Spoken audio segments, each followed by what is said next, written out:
Welcome back to my channel. మనం ఈరోజు దుబాయ్‌లో పార్కులు ఎలా ఉంటాయన్నయి మనం తెలుసుకుందాం. ఇప్పుడైతే మనం ప్రెజెంట్ అయితే పార్క్ లోపటికెళ్తున్నాం.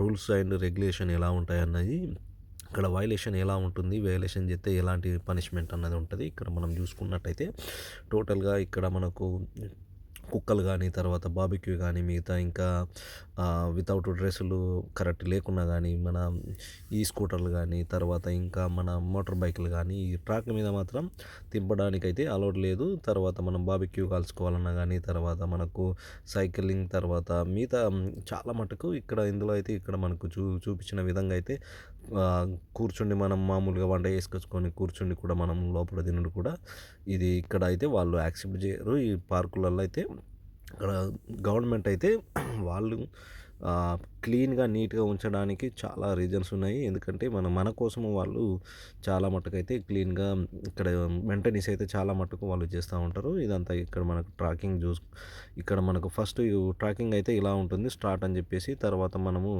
పోతున్న కొద్దీ అంటే అక్కడ ఉండే మన విస్తీర్ణాన్ని బట్టి వాళ్ళు ట్రాక్ అయితే వాళ్ళు అది చేస్తా ఉంటారు.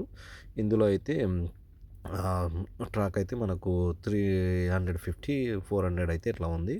ఇక మనం ఫస్ట్ స్టార్ట్ చేసిన తర్వాత మళ్ళీ మనకు ఇక్కడ నుంచి మనం ఎంత దూరం పోయినామని చెప్పేసి ఇక్కడ 50 మీటర్ అని చెప్పేసి 50 మీటర్‌కు మనం రీచ్ అయినాం. ఆ తర్వాత 50 నుంచి 150 అలా మనకు ఒక రౌండ్ అంటే ఒక పార్కు విస్తీర్ణం ఎంత ఉందో ఆ విస్తీర్ణంలో మొత్తం మనకు ఎన్ని మీటర్లు అయితే మనము రన్ చేసినామో, ఎన్ని మీటర్లు అయితే మనం వాక్ చేసినామో మొత్తం మనకు కౌంట్ కోసం అని చెప్పేసి ప్రతి పార్కులో ఇలా అయితే మనకు వాళ్ళది చేస్తారు. ఇక్కడ ఫినిష్ అని చెప్పేసి ఇక్కడ అయిపోయింది.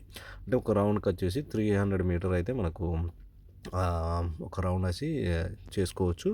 అలా మనం మన కాన్ఫిడెంట్ మనం చేసే మన ఎక్సర్సైజ్‌ని బట్టి ఇక్కడ వాళ్ళు కోచ్ కానీ, తర్వాత మిగతా బయట నుంచి క్లీనింగ్ చేయడానికి ఇక్కడ పార్క్ మెయింటెనెన్స్‌కి అయితే ప్రతిరోజు క్లీన్ చేస్తూ అది క్లీన్‌గా, నీట్‌గా ఉంచుతూ ఉంటారు. దాంతోపాటు మనకి ఇదంతా ఇక్కడ పిల్లలు ఆడుకోవడానికి చక్కగా ఇక్కడ మనకు మెయింటెనెన్స్ వాళ్ళైతే చేస్తూ ఉంటారు. ఎలాంటి ఇబ్బందులు కలగకుండా ఇంకొకళ్ళకు ఎలాంటి ఇబ్బంది చేయకుండా, ఇంకొకళ్ళకి ఎలాంటి ఇబ్బందులు జరగకుండా వాళ్ళు మొత్తం ఇక్కడైతే సెక్యూరిటీతో సహా ఇక్కడ మన వాళ్ళైతే ఫెసిలిటీ అయితే మనకు ఇస్తూ ఉంటారు.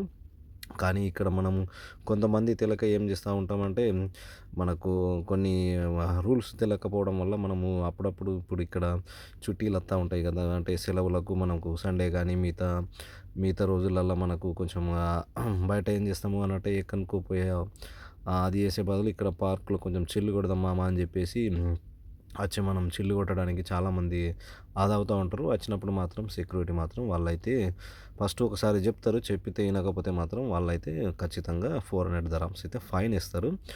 మన ఇండియాలో అయితే మనకు ఒక 8,000-9,000 రూపీస్ అయితే మనకు ఫైన్ కట్టవలసి వస్తుంటుంది. అందుకోసము ఖచ్చితంగా ఎవరన్నా తెలవకపోతే మాత్రం తెలుసుకోండి. ఇక్కడ మనకు పిల్లలకు ఆడుకోవడానికైతే ఇంత సౌకర్యాలైతే ఇక్కడ మనం చాలా ఉన్నాయి సౌకర్యాలైతే. పిల్లలు ఇప్పుడు ప్రజెంట్ కొంచెం ఇప్పుడిప్పుడే సమ్మర్ అదవుతా ఉంది కాబట్టి తక్కువగా కొంచెం పిల్లలు ప్లే గ్రౌండ్ అయితే ఉంటుంది. ఈ ప్లే గ్రౌండ్ అయితే చాలా మటుకు ఫ్రీగానే ఉంటుంది. ఇది ఎందుకంటే పార్కులో ఫ్రీగా ఉచితంగా ఉంటుంది. అందుకోసము మనము దీన్ని మన కోసము ప్రజల కోసము వాళ్ళైతే అది చేస్తూ ఉన్నారు కాబట్టి నీట్‌గా క్లీన్‌గా ఉంచడానికి రూల్స్ అయితే పాటించాలని చెప్పేసి వాళ్ళైతే ఇవన్నీ రూల్స్, రెగ్యులేషన్ అయితే పెట్టిర్రు. ఇక్కడ మనం పక్కన బాస్కెట్‌బాలింగ్ కూడా ఆడుతున్నారు. బాస్కెట్‌బాల్ ఇక్కడ ప్రతిరోజు అంటే సాటర్డే, సండే అయితే ఫుల్‌గా ఉంటది. దాంతోపాటు నేనైతే సరదాగా ఉయ్యాలలో మరి చూద్దామని చెప్పేసి కూర్చొని అయితే ఉయ్యాలలో ఊగుతూను కొంచెం చిన్నప్పటి జ్ఞాపకం అయితే వచ్చింది. ప్రొద్దున వాకింగ్ చేస్తూ తర్వాత సరదాగా ఒక 2, 3 సెకన్లు అయితే 10 సెకన్లు నాకైతే చాలా గమ్మత్తు అనిపించింది. దాంతోపాటు ఇక్కడ అంటే ఈ రూల్స్ అయితే ఖచ్చితంగా పాటించవలసి ఉంటుంది. ఇది ఇక్కడ మనకు పార్కులలో ఉండే విధి విధానాలు. ఇక్కడ మనం బాస్కెట్‌బాల్ కూడా ఇక్కడ కూడా ఆడుకుంటున్నారు. బాస్కెట్‌బాల్ అయితే ఇవన్నీ ఫ్రీగా ఇక్కడైతే మనకు సాటర్డే, సండే అయితే ఫ్యామిలీని అలౌడ్ చేస్తూ ఉంటారు. మిగతా నార్మల్ టైంలలో అయితే బ్యాచిలర్ పోవచ్చు. ఈ 2 రోజులైతే శనివారం, ఆదివారం అయితే బ్యాచిలర్‌ని అయితే అలౌడ్ చేయరు. ఓన్లీ ఫ్యామిలీస్ ఎంట్రీస్ ఉంటుంది. అందుకోసము ఎవరన్నా పోయినా కానీ జాగ్రత్తలు పాటించి పోగలరు. Thank you so much. Please subscribe me. Thank you so much.